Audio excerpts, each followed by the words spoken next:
संजू सैमसन को दमदार शतक गोटे ओभर मारिले 5टी छक्का माने 30 रन गोटे ओभर 40 बॉल कले शतक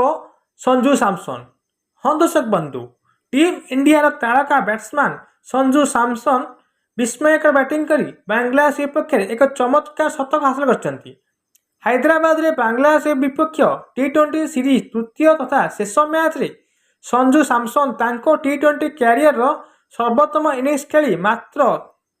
40 बॉल रे शतक हासिल कर से इंटरनेशनल टी20 रे भारत पर द्रुततम स्कोर करथिले।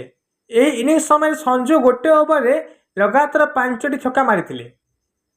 हैदराबाद चली सीरीज रे शेष टी20 मैच रे टीम इंडिया प्रथम बैटिंग कर आसाला एवं संजू सैमसन यार संपूर्ण फायदा उठाई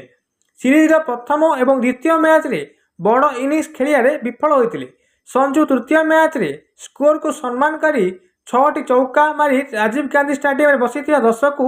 आश्चर्य करते जहाँकि विश्व रेकर्ड 40टी बॉल संजू मारिले